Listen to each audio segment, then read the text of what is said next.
Hello, you're listening to Geek to English. I'm your geek. Today's topic is a serious one: online identity theft.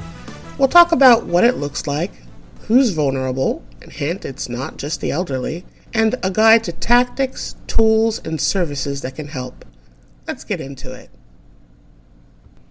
For those who don't know, identity theft is when someone uses your personal data, your name, your social security number, a bank account, or even your social media profile to commit fraud.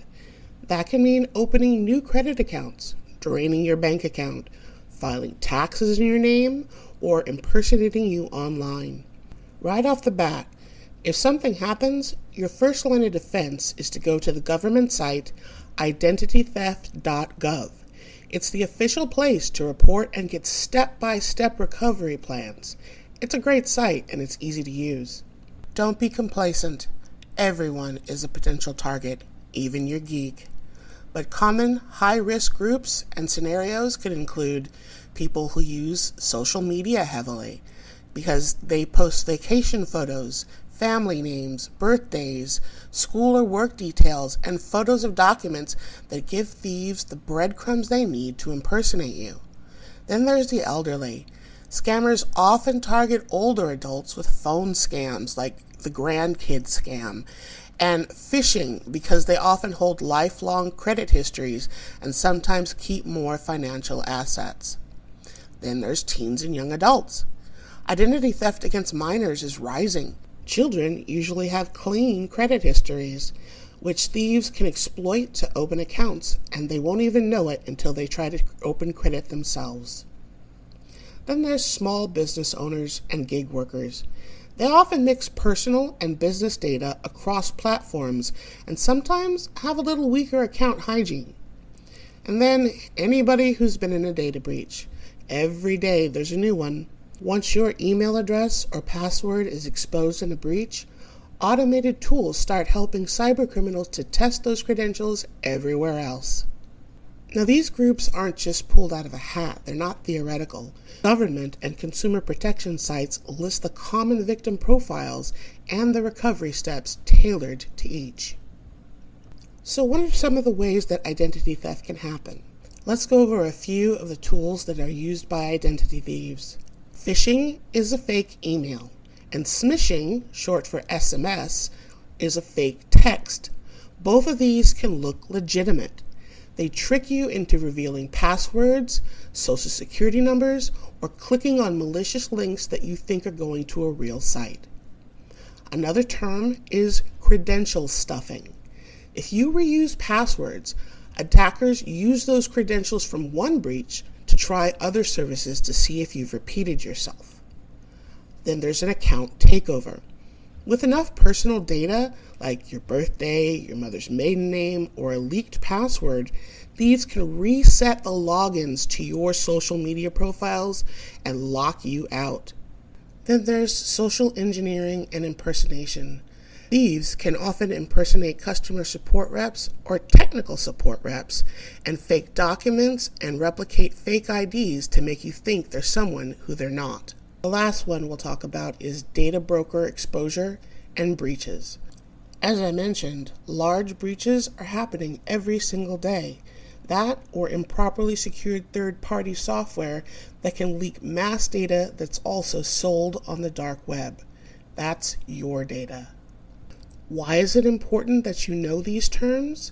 Because understanding the methods that cybercriminals use can help you to contain the damage quickly, and that is critical. Now, what are some of the warning signs that you can look out for, red flags? Well, there's unexpected credit card charges. Are you checking your credit report on a monthly basis?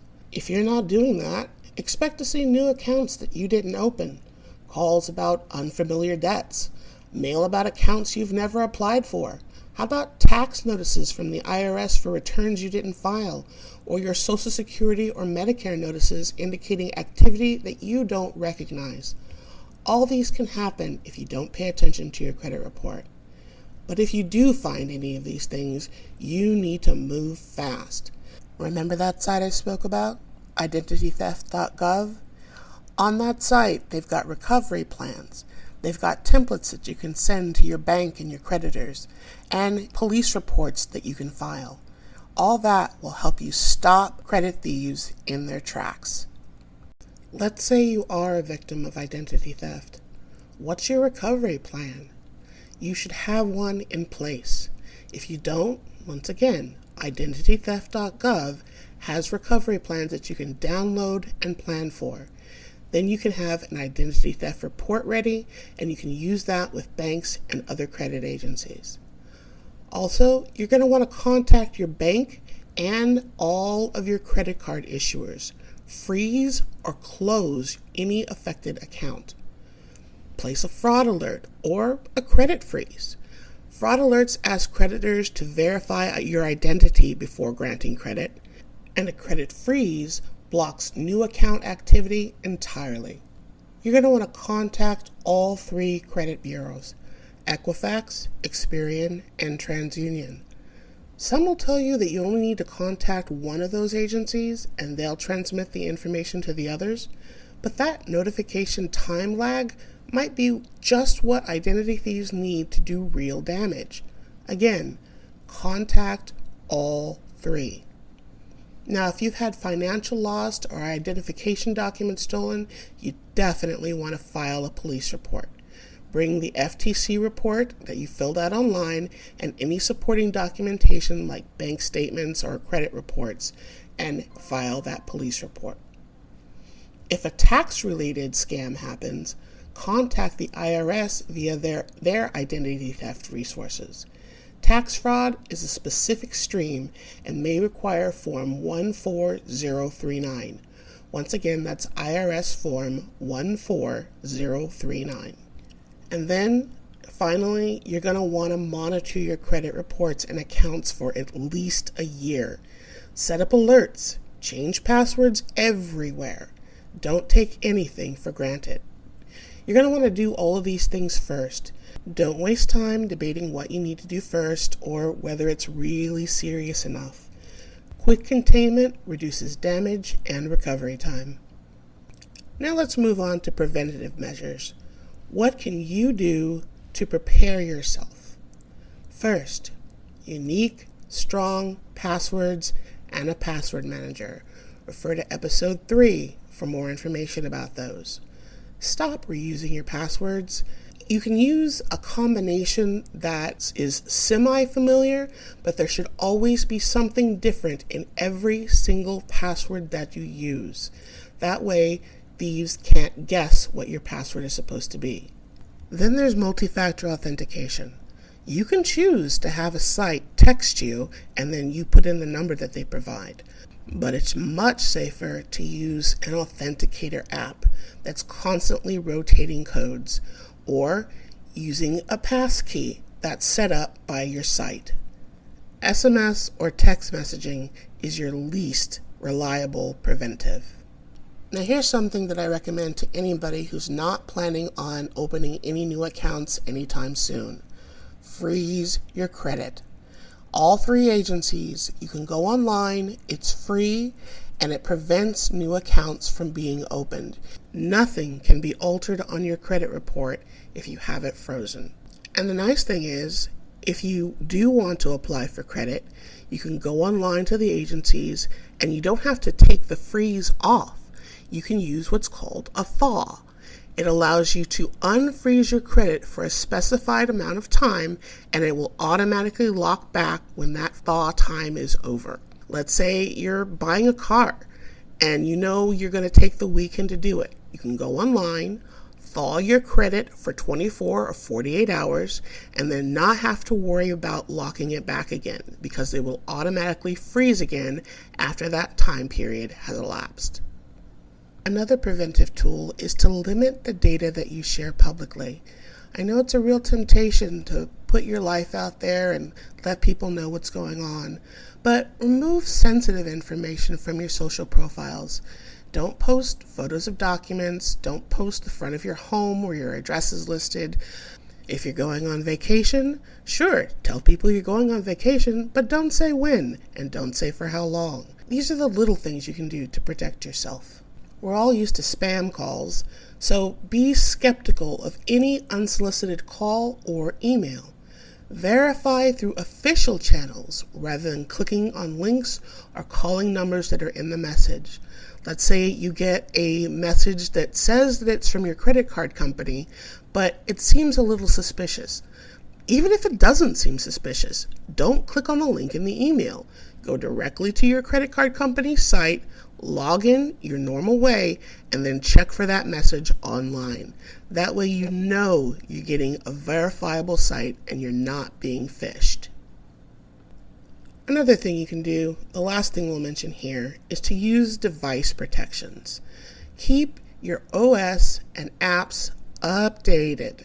That means whenever you see that little red dot on the update on your iPhone, or you see a little red dot on your Android phone saying that there's a new update available, make sure you apply it. And also your apps. Run updates on your apps whenever you can to make sure that they're not out of date. That's what cyber criminals are looking for, a hole to exploit. And companies are constantly updating their software to keep those people out. So if you don't update, you don't get that protection. You also want to make sure that you're not using unsecured Wi-Fi. If you're sitting at the car dealership and they've got free Wi-Fi available, if you're not using a VPN to hide your tracks, then anything you put on your phone can be tapped into by any other person in that dealership. Remember, nothing is secure on unsecured Wi-Fi. All those are things that are easy to handle. The big guns come in the form of identity protection services. They add monitoring, alerts, and in many cases, restoration help. Before I start naming names, none of these are sponsored. They're just ones that I have a lot of faith in. The first one is one that I'm using right now. It's called Aura, A-U-R-A. It is widely praised. It has comprehensive features that include credit and identity monitoring. It's got device security. It's got family plans. It's also got the ability to remove your phone number, your email address, and your social security number from dark websites. It's really great, and it is a bit pricey, but you get what you pay for. Then there's Norton LifeLock. Norton is a long-standing market leader offering broad monitoring, insurance, and US-based restoration specialists. It's feature-rich, but can be a bit pricier as well, and it has a complex set of plan tiers. Make sure you read each plan's details and terms carefully. And then last of all, there's Delete Me. They continuously monitor and protect your personal data using up-to-date security principles and best practices in order to keep up with the pace of modern cybersecurity threats. Now, these are not the only ones available, but there are a few notes on choosing a service. Compare what they monitored. Like, do they monitor dark web use, social security numbers, bank and credit accounts, home title monitoring? Do they have insurance? Do they help you restore your credit if a breach occurs? Do they have a family plan or a child plan as part of their coverage? Read all the cancellation terms and the fine print just as you would on any other important contract. And don't worry, I'm going to have the links of all these services in the description. Some direct advice. Assume that at some point your data is going to be targeted, not because you did something dramatic, but because identity theft is a numbers game for criminals. Harden your accounts. Use multi-factor authentication and a password manager. Use passkeys. Consider a reputable monitoring service if you want the extra layer. And bookmark identitytheft.gov now. You'll thank yourself later if you ever need it. Thank you for listening to episode 4 of Geek to English, where we take tech jargon and make it simple. Share this podcast with someone you love, and be safe out there.